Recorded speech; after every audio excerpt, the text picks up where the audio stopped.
with Alert Day coverage now. This is Wave News.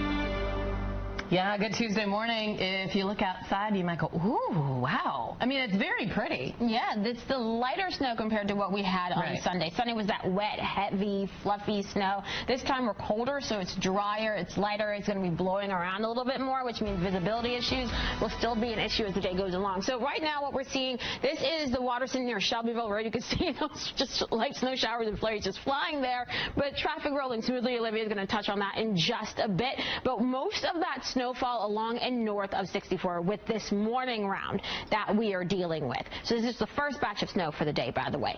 From Bedford to Seymour to Butlerville, you have more of that light snow. Same thing for those of you in portions of Floyd County and into Clark County. Some flurries flying in between it all. Some more of that light snow still coming down from near the Waterston all the way into Crestwood, LaGrange, Campbellsburg, and even into Frankfort, getting in on some of that light snow with some flurries.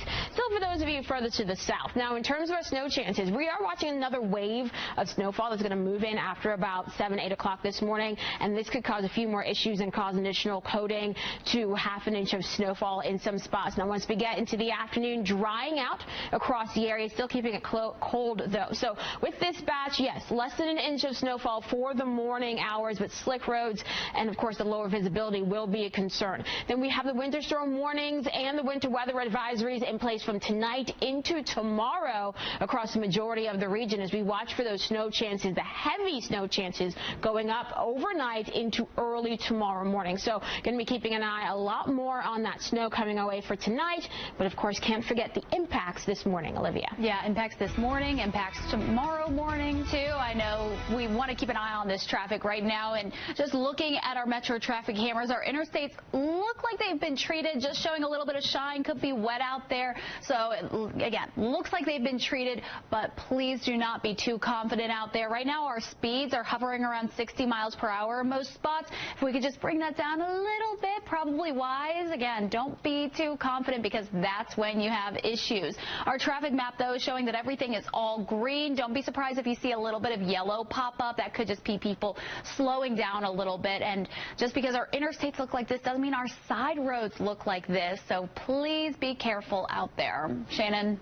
Thank you. Okay, so we're talking about that snow on the roads this morning. Let's see how the roads are looking. Josh Ninke's been in the storm tracker this morning. Have you noticed any issues, Josh?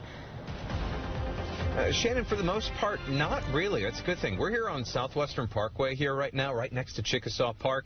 And like Olivia was just mentioning, a lot of these main roads looking just fine. You see the flurries coming down a little bit for us, but the road itself is looking pretty good. But as we have been taking a look at some of these side roads, you can see there is, there's a decent amount of snow on some of these. We've seen plenty of this as we've been going around here throughout the day. Another thing I want to point out to you, to give yourself a little bit of extra time, look at these cars right here. They've got plenty of snow on the windshields, on the back. Well, looks like that person's already been out and about this morning.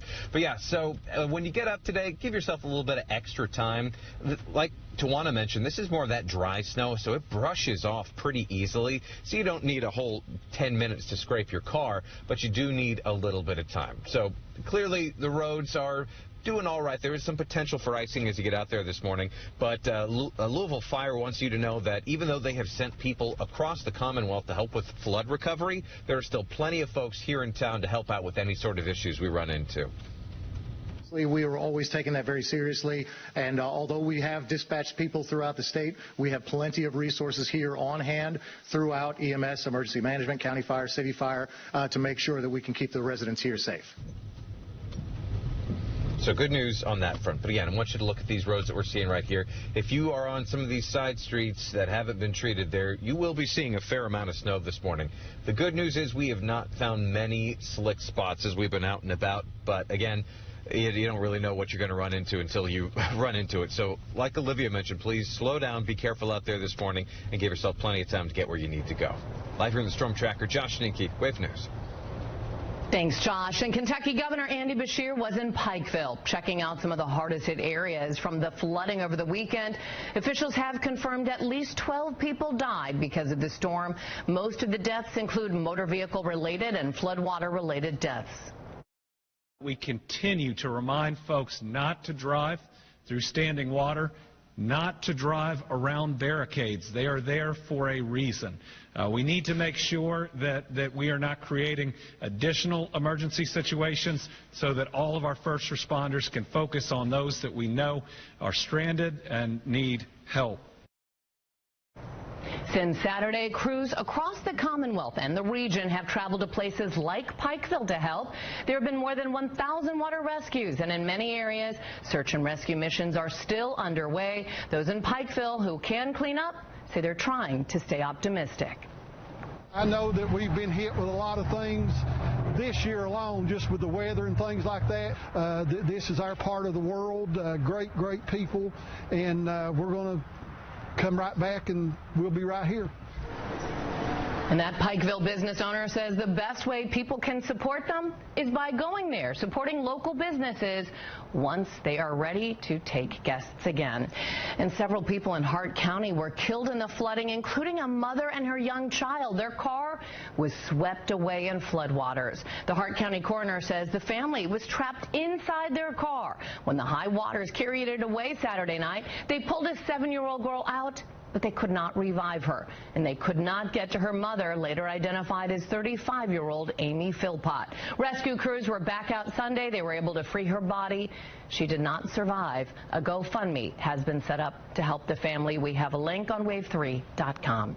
And we're taking a look, too, at the mud and damage covering main streets in many small towns across Kentucky, including some in our area. Swells from the rain brought the water up to Main Street's doors in New Haven and Nelson County. Sunday night, the county was hit hard. At least 2 people died as a result of the flooding. And people along the Rolling Fork River say water spilled into homes, car lots, and businesses, and they spent Monday trying to clean up before more winter weather arrives. This is my second family. I'm over here all the time. We eat dinner here every Thursday, like clockwork. We had about 5 inches standing inside completely all the way through. Officials remind you, do not drive through floodwaters because some of the deaths reportedly happened after cars were washed off roadways. And some in Breathitt County are still without power, and they're navigating around closed roads. Emergency crews say about 100 rescue calls is what they responded to over the weekend. And most of the county has no running water. Bottled water was given out to people. Wolf County Search and Rescue says crews have been working since Saturday night, helping those who were trapped, and they, along with crews from other departments, agree one of the biggest issues, people trying to cross flooded roads. It's hard to tell how high that water is when you start getting into it. So that's a common story that we were hearing from people, is that they just didn't realize how deep the water was. Now, good news, there was not widespread damage to homes. And you can stay up to date on the latest forecast and the weather coverage, too, at wave3.com or the free Wave Weather app or Wave Weather Now. It's the area's only 24/7 streaming weather service. And breaking on Sunrise, LMPD responded to some shootings overnight. Here's Olivia to tell us about them in this breaking news alert. Yeah, the good news is that all 3 victims are expected to survive the shootings as police try to figure out what happened. So let's start in the Parkland neighborhood, where police were called to the 3000 block of Greenwood Avenue around 10:20 last night.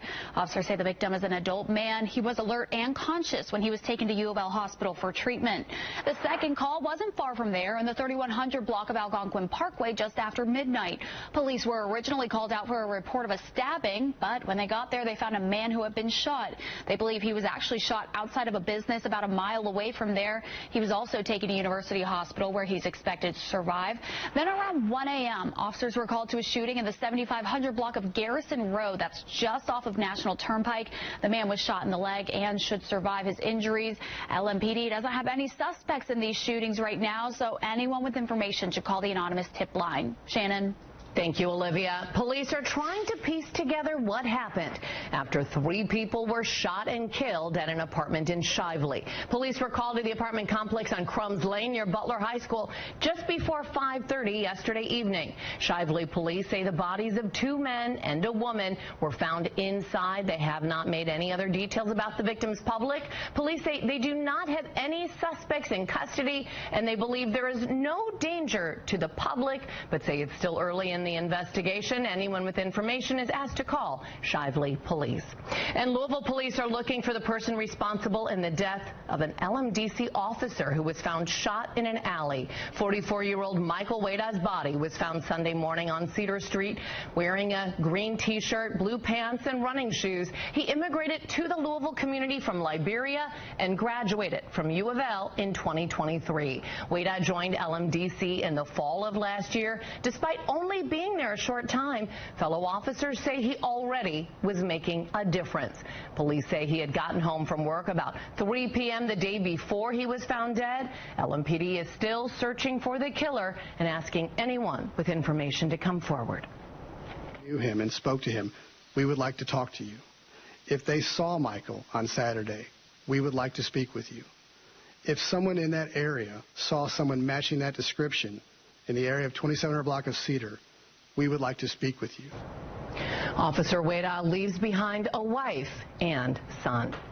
Here's Tawana taking us through the next 12 hours. And as we head over the next 12, we're keeping an eye on the roadways, especially for this morning. With the light snow coming down, the main interstates, though, especially if they are treated, are looking pretty good. But as we head into later on this afternoon, going to be talking about the cold temperatures, clouds overhead, and those highs in the 20s. Tonight is when the more heavy snowfall starts to move in. I'll break down how much snow we could see by the time we roll into Thursday morning after the break.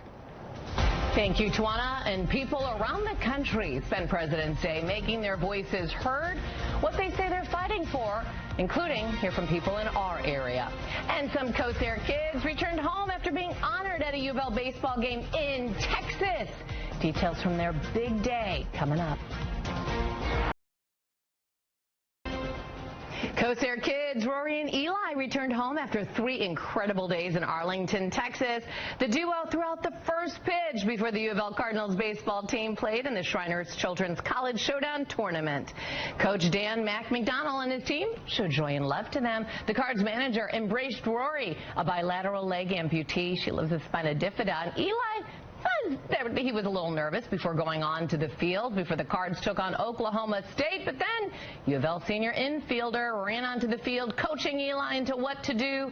Eli has Down syndrome and hypoplastic left heart syndrome. He plays a lot of sports with Special Olympics, loves to compete, and then here he is throwing out the first pitch, woo! And the crowd went crazy. I'm trying to hold back the tears a little bit. It's just, you just don't imagine when you get a diagnosis at birth, you know, the things that are going to happen, and it's just been wonderful. Congrats to them both. Corsair for Kids donors made that trip possible. Throwing out a first pitch is not easy. It's definitely not. So, hey, I love it. I love that for them. I'm glad they had a good trip. They did a great job. They deserve it all. Now, hopefully they like snow, because we are keeping an eye on quite a bit of it in the forecast over the next 24 to 48 hours. Right now, we do have a winter weather advisory across most of the region for the light snow and the impacts that we're looking at this morning, but we also have that winter weather advisory and a winter storm warning for those of you further to the south for tonight's and tomorrow morning snow and the impacts we will see from that. Here's what we're looking at right now on the satellite and radar, watching more of that snow continuing to drift into our region. This batch is towards St. Louis as of right now. We'll move into our region later on this morning. As of right now, we're watching some of that light snow, some flurries flying here and there. Most of that still along and north of 64. Seeing the flurries and the light snowfall near Jasper, a little bit more of that snow coming down from Bedford to Butlerville, and seeing a little bit more of that light snow also showing up in parts of Clark County, Floyd County, and now further into the metro. So basically from Shively through the Highlands and over towards Crestwood, you're getting in on more of that light snowfall. Same thing for those of you from LaGrange over towards Frankfort and up towards Carrollton. So the storm tracker has been out on the road so far this morning, and a lot of the main roads look like this. A bit shiny, but still they're pretty good and they're well treated. Keep in mind, as that snow comes down, the lower visibility could be something that impacts your morning commute, and on those untreated roadways, this is where things can become a little bit more snow covered and slick. So giving you that heads up right now. In addition to that, layer all the way up, because right now we're seeing temperatures ranging from 14 degrees in Seymour and North Vernon to 27 for those of you in Columbia. And with the morning batch of snow, overall we're talking about a couple of tenths of an inch of snowfall, but overall less than an inch with this batch. As I mentioned, it's the slick roads and the lower visibility that could impact your morning commute.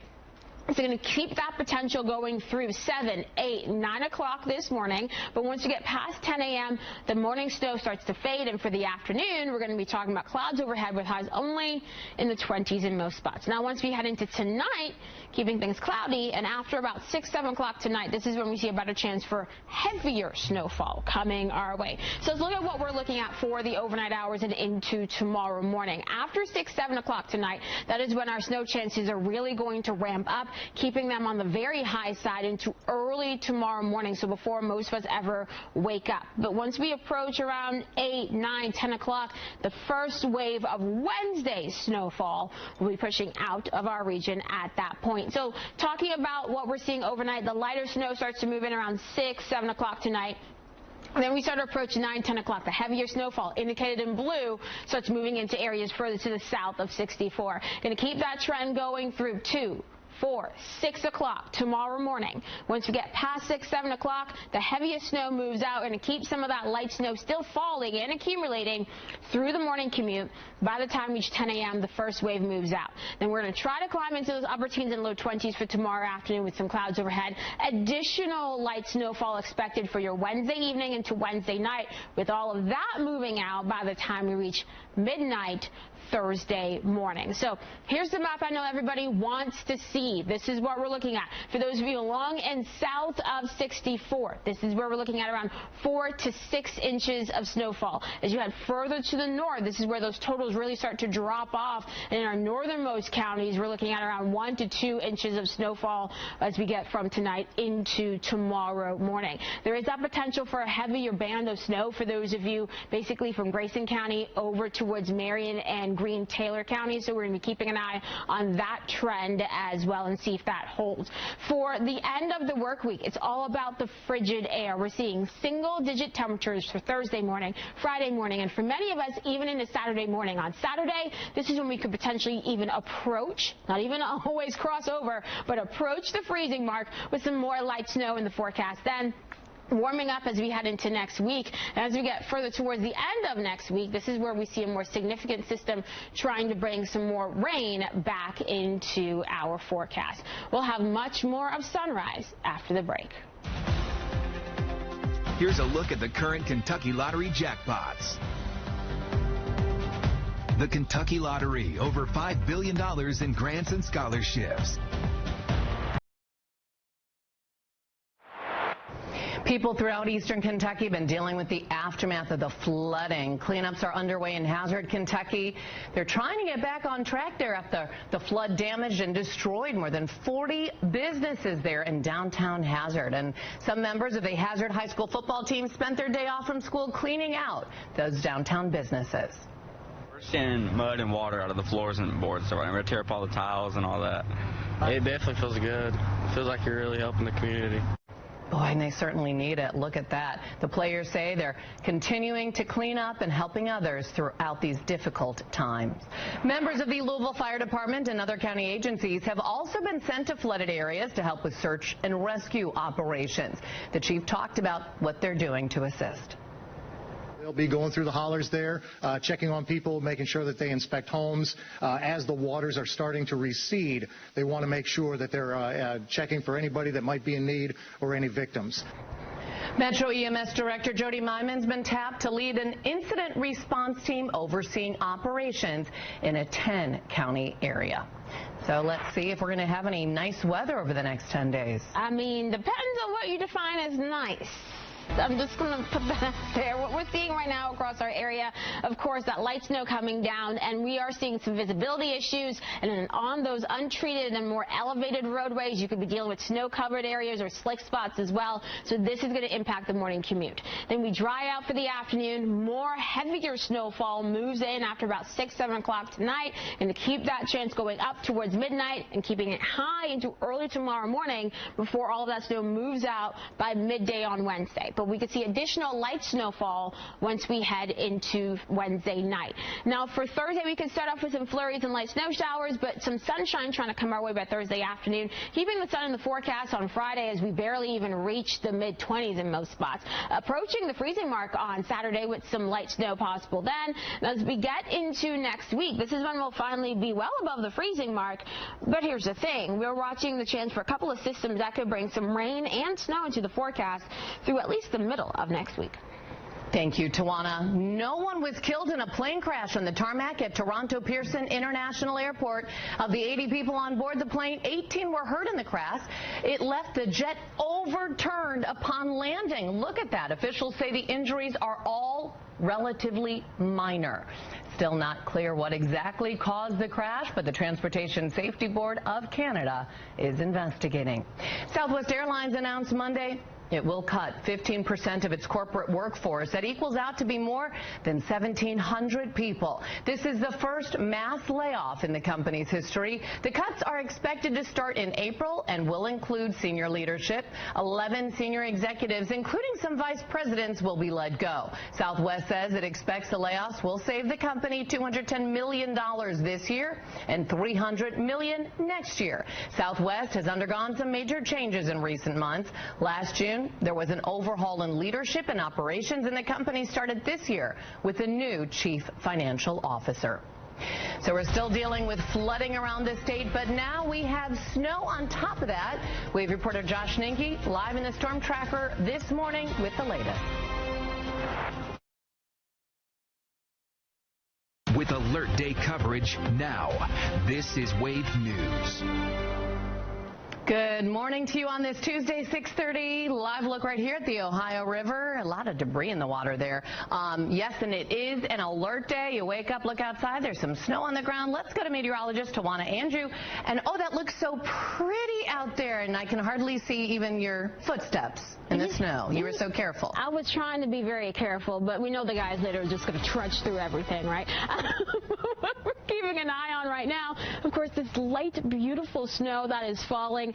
Almost just looks like glitter at times the way the light hits it. But yes, everything this morning has been light. It looks like we have about a few tenths of an inch, about a tenth to 2/10 of an inch of snowfall here in the Wave Weather Garden. And we're going to watch for a little bit more of that snow moving in as the morning continues. So this is that first wave that's currently exiting off towards the east for those of you along and north of 64. But for those of you a little bit further to the west of 65 in Indiana especially, heads up, we do look for a little bit more of that snow trying to move in as we head into the next hour to hour and a half, with that chance for a little bit more of that light snow towards 9, 10, 11 o'clock this morning. And we head into the afternoon. We can see some flurries flying, but drier before we see additional heavier snowfall moving in after about 6, 7 o'clock tonight. So we have the alert day out for this morning because this light snow certainly can cause issues with it covering the ground like this and on untreated roadways. Temperatures right now in the teens and 20s across the area to start off the day. But keep in mind, as we head into the afternoon, we're only going to climb into those 20s for highs. That's it. So we are not warming up very much, especially with the clouds, especially with the snow falling across the area. And don't forget, we have the winter weather advisory and the winter storm warning in place for tonight into tomorrow morning, because for those of you especially underneath the winter storm warning, this is where you can see 4+ inches of snowfall coming your way. So while we're dealing with some slight impacts from the snow this morning, Olivia, tomorrow morning is a different story. Yeah, and this morning we're already feeling the effects of that snow, though, when it comes to traffic, because we do have a couple of traffic alerts for you right now. I want to point out, though, that 64 headed eastbound near New Albany, very slow this morning, but the real issue right now is also in southern Indiana. This is near Jeffersonville. We're on I-265 westbound. All lanes are blocked starting at Charlestown Pike all the way to I-65, and you're seeing those delays starting even farther back beyond that. So please find an alternate way to get around. You can get on 65 onto I-265 this morning, though, just going around this mess. And we do have another crash. This one is on the ramp from I-264 onto Shelbyville Road. It looks like a car just slid off the ramp. You might be able to see it right there. But yes, please be careful, especially on those ramps this morning, because even though the interstates look like they've been cleared, Those ramps still get a little bit messy sometimes, and you don't want to be too confident this morning because, again, we're already seeing a couple crashes right now. Shannon. Olivia, thank you. So the snow's coming down. We're watching the roads for you this morning. JCPS is off. They were already scheduled to be off today, day after President's Day. Josh Dinky's in the Storm Tracker taking a look at how things are looking. So that's a big bit of good news without JCPS kids on the road this morning. It is nice to have at least a few fewer cars out here on the interstates here. We're what'd you say? All right, we're heading here on 64 West. Just got off. And you can see things, like Olivia mentioned, looking pretty good. But again, you want to be careful because especially on some of these higher overpass areas, you hit one patch just a little bit funky and you can feel the wheels skid out from you just a little bit. But we have seen a lot of salt and plow trucks out here treating these interstates. I've seen at least half a dozen at this point. And the interstates, for the most part, have been very good. You can't even really tell that there's any snow happening right now unless you see the flurries coming in through the lights on the front. And when it comes to being prepared for not just today, but for the rest of the week, Louisville Fire wants everybody to know that, yes, they are ready to make sure that everything is okay on Louisville roads and in case anything else happens. Anybody that hasn't heard, we're looking at bitter cold temperatures throughout the week. In fact, here in Jefferson County, it's not supposed to get above freezing again until Saturday. And we have a potential for a tremendous amount of snow Wednesday into Thursday. So obviously, we are always taking that very seriously. And while we've seen a lot of plow and salt trucks out here on the roads, we've also seen plenty of police as well. They are keeping a close eye on making sure that folks are obeying the speed limits here this morning. So that's another good reason for you to go ahead and slow down a bit as you get out. You see a little wet out here on this road in particular as we're heading close to downtown. Ohio obviously still pretty high as well. There's some areas of River Road that are still shut down as well. But if you saw those yesterday, they haven't really changed here this morning. We're going to keeping an eye on this, not just throughout the morning, but throughout the rest of the day for you, so you know what to expect when you get out here on the road. Live in the Storm Tracker, Josh Dinky, Wave News. Thank you, Josh. Local emergency management directors in southern Indiana are recuperating from some of the weather events this past weekend. According to our news partners with the News and Tribune, Clark County Emergency Management Director Gavin Hebner and Floyd County Emergency Management Director Kent Barrow said they're monitoring for the snow later this week and the Ohio River rising. Hebner said 3 closed roads will hopefully reopen today and said there were no significant incidents over the weekend. Barrow said the Floyd County Road Department and plows are working to make sure those roads will be clear. Parts of southern Kentucky hit hard by flooding years ago were hit hard again. Floodwaters from the Kentucky River jumped its banks in Oneida and Clay County, and homes and businesses and offices all damaged. Oneida Lodge was just recently built in the last few years, and they've had to clean out floodwaters time and time again. The last time it cost us, I think it was $35,000 to get it fixed. But we hired someone, but this time we're going to try to do it ourselves. Well, it just come a big flood, man. I mean, nothing you can do. It's nature. God's way of saying straighten up. It's bad. Officials say most of the water has receded since Sunday. Now the problem is cleaning up and assessing how many homes were damaged. Some people say they don't know what they're going to do because they do not have flood insurance. A Bullitt County mother says a road sign that warned of a flooded road was moved, and that nearly took her life. Camber McKnight says she dropped her daughter off at her parents' Sunday morning and then went down Beech Grove Road and suddenly was in floodwaters. She called her parents at 911 and then decided it was just best to swim to safety. It's very cold. I was like, I just got to stay above water, and then my feet started going down because, I was getting tired. And then I felt the ground below me, and so I went to stand up. When I stood up, the water was above my hips. Now, fortunately, McKnight was not hurt, but she's telling people don't move the warning sign so others don't go through her experience.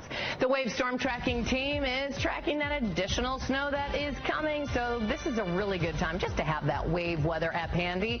With roads already blocked, you'll want to keep an eye out, too, on how the weather could impact your morning commute tomorrow. You can get this app for free in your app store. Protesters in cities around the country gathered yesterday, including in Frankfurt. The 50-501 movement stands for 50 protests, 50 states, One Movement. It was formed days after President Trump's inauguration. Group members are protesting some of Trump's administration's movements, including downsizing the government through Elon Musk's Department of Government Efficiency. Where's the institutions that are supposed to protect us? We have the Congress. They're the ones that should have the purse strings, not Musk. And he hasn't even proved that there's any kind of fraud or waste going on. He's just cutting people's jobs. Some media outlets, including the Associated Press, are reporting DOGE is requesting access to the IRS system that holds American taxpayers' Social Security numbers, bank information, and other sensitive records.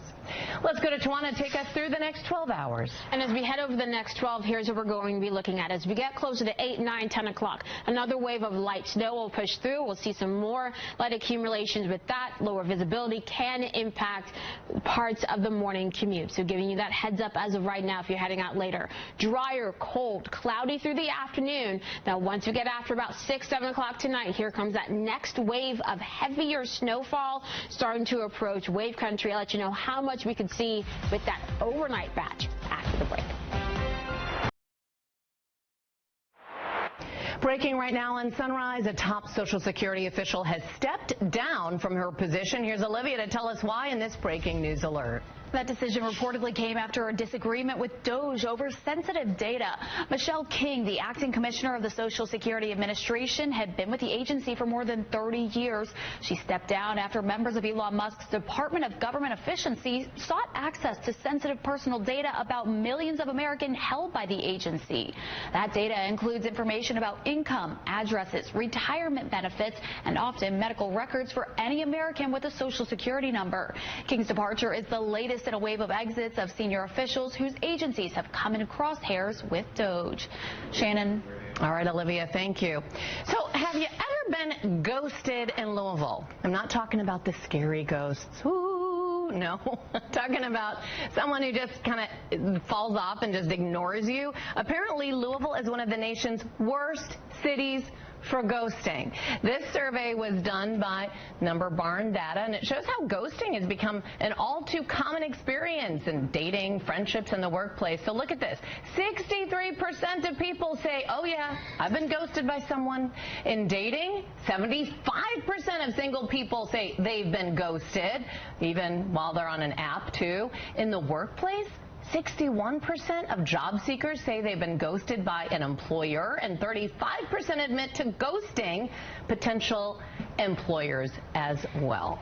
So I guess in the dating world, ghosting is pretty common. You know what all this says to me is that we apparently do not know how to deal with conflict. Conflict, yeah. Let me say this. If I am ghosted, I am going to find out why. Like, I'm not one of those people to let it go. What, is something wrong? Why aren't you getting back to me? Because you want to find out, but a lot of people just don't want to deal with that awkwardness. Right, yeah, and, I know. I mean, I get it, but come on, man. We can do this. We can have a conversation. We have bad weather coming up. We can deal with this. Exactly, and I can do the difficult thing and tell you all how much snow we're going to see overnight in just 30 seconds.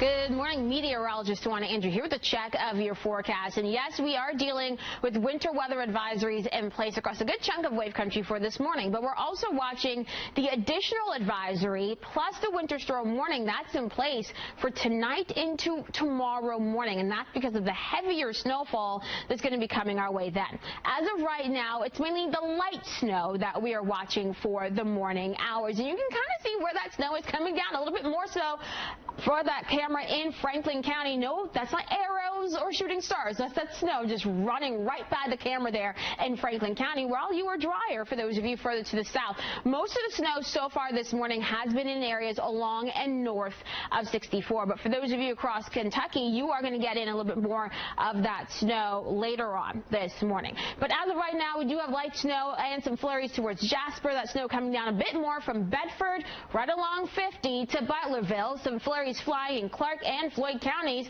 and we're also seeing more of that light snow drifting into Carroll County as well. The light snow and those flurries stretching from Frankfort towards LaGrange and Shelbyville and into the Louisville metro as well. So everything very light so far. But while we are dealing with that first wave, here's that next wave that's going to move in within the next hour to 2 hours and bring some additional light accumulations across the area. Some of you have seen a couple of 1/10 of an inch, so a dusting to about 2/10 of an inch so far. Then we'll add to that as the morning goes along. Your temperature is very cold, sitting in the teens and 20s, so you are going to have to bundle up this morning. Make sure you're wearing those comfortable shoes with traction because you're going to need it as that snow comes down. So for the time frame from now through noon, we're looking at less than an inch of snowfall in most spots. For those of you a little bit further to the west, since you're having that snow sticking around a little bit longer, you can see your total slightly higher, but overall, most of us just talking about less than an inch of snowfall with the morning batch. And our Futurecast backs that up, showing that additional batch of snowfall pushing in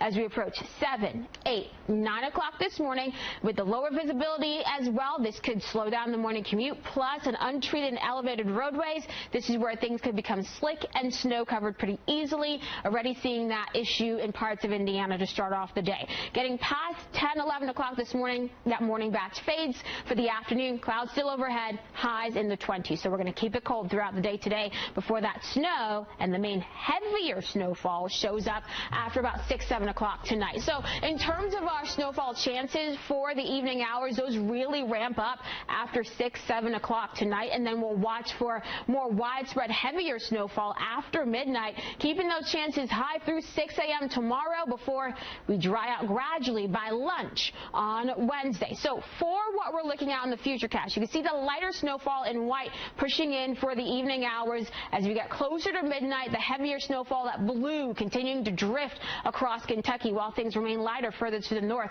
We keep that trend going into early tomorrow morning before we dry out by the late morning and lunchtime on Wednesday. Then another wave of light snow pushes in for Wednesday evening after about 7, 8 o'clock at night, and we'll keep that light snow until about midnight Thursday morning. So this is the map that I know everybody wants to know. Between today and tomorrow, how much snow are we looking at? Well, for those of you along and south of 64, this is where you're more likely to see around 4 to 6 inches of snowfall. As you head further to the north, though, through Indiana, that's where those totals really start to drop off pretty quickly. So this is going to be a Kentucky system for sure, with that potential for even some 6+ totals for those of you further to the south.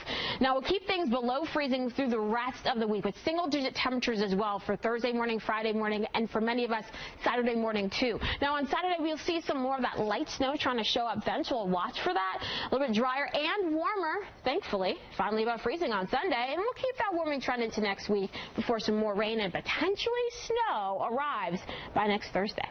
Thank you, Tawana. Thousands of federal workers are finding themselves fired and without work, including many in Louisville. More than 100 housing and urban development employees were terminated with no warning on Valentine's Day. Probationary employees were sent vague termination letters, some blaming performance, others blaming, quote, the priorities of the Trump administration. One woman who worked more than 10 years to get to her position says she's never seen workforce cuts like this. It is not unusual to have somebody come in and change different things about your work. That's fully to be expected. But to erase a person's career, that's a whole different level. While the president says the terminations will improve efficiency, critics warn mass terminations could mean delays and issues for a number of vital services across the U.S. like Social Security and Medicaid. A D.C. nonprofit filed a class-wide complaint regarding the cuts, though it's not clear how that could change them. Here's Olivia taking a look at the big stories we're following from around the country and the world today. Just within the past hour, U.S. and Russian officials have sat down and started conversations about the war with Ukraine. Secretary of State Marco Rubio is representing the U.S., meeting with Russian officials in Saudi Arabia, which is mediating the talks. Notably missing, though, from that conversation is Ukraine. President Volodymyr Zelensky said they cannot accept any kind of agreement that was made without them. Southwest Airlines will cut 15% of its corporate workforce, more than 1,700 people. This is the first mass layoff in the company's history. The cuts are expected to start in April and will include senior leadership. 11 senior executives, including some vice presidents, will be let go. Southwest says it expects the layoffs will save the company $210 million this year and $300 million next year. And the Vatican has canceled papal audiences through the weekend and delegated others to cover for Pope Francis while he's in the hospital. He's been diagnosed with a multi-pronged respiratory infection. The cancellations put a damper on upcoming events of the Vatican's big Holy Year. Francis was admitted to the hospital in fair condition on Friday after a week-long bout of bronchitis worsened. In a statement on Monday, though, the Vatican said the Pope had a polymicrobial infection of his respiratory tract, which will require further hospitalization. Those are some of your top headlines. Shannon will have more local news coming up in your Wake Up Watch list. Here are your top stories in today's Wake Up Watch list. LMPD is investigating several overnight shootings. Police were called to Greenwood Avenue about 10:20 last night. A man was shot and taken to the hospital. The second call took them to Algonquin Parkway just after midnight for a stabbing. They found a man who had been shot. Around 1 a.m., police went to Garrison Road, and there a man was shot in the leg. LMPD does not have any suspects right now in any of these shootings, but all three victims are expected to survive. Louisville's mayor says the city is prepared for the next round of winter weather. The city's emergency operations center has been open since Saturday morning. Louisville Fire says at least 29 water rescues were performed. The fire department is also helping other hard-hit areas across the state. And police are trying to piece together what happened after 3 people were shot and killed at an apartment in Shively. Police were called to the apartment complex on Crumbs Lane. They say the bodies of 2 men and a woman were found inside. Police say they do not have anyone in custody and believe there is no danger to the public. They are investigating. It is an alert day. Here is Tawana taking a look at why. We're watching more of that light snow now starting to move into our western counties. So this is the batch that's going to be a little bit more impactful to the morning commute. But with the light snow that we've already seen, it has caused some slick spots on some area roadways. So that's something we'll continue to monitor. Overall, most of the treated roadways are looking pretty good. But with that light snow, you may end up with a situation like what we're seeing on the side of the road there, where things become slightly snow covered. So we'll have to keep an eye on that as you're heading out and about. Temperatures in the teens and 20s to start off the day. We're watching, yes, more of that light snow for this morning through about 10, 11 o'clock. But additional heavier snowfall moves in after 7 p.m. We'll keep that around for your Wednesday morning as well. Some of you could see over 4 inches of snowfall with that. And then we'll keep an eye on some more light snow possible for parts of the upcoming weekend. Hey, a couple heads up here. We have a few traffic alerts for you right now. 64 moving eastbound in New Albany, really slow this morning, but the big mess right now is on I-265 near 65. It looks like they have 265 westbound still blocked right now. This is starting at Charlestown Pike, and you can see that major backup there. It looks like it's slow in both directions, and then a car that slid off the road on the ramp from I-264 to Shelbyville Road. Yeah, gotta take it slow, be careful. Hope you have a great day. The Today Show is up next. Get live streaming news, 24-hour weather, investigations, podcasts, and more, all for free with Wave Now.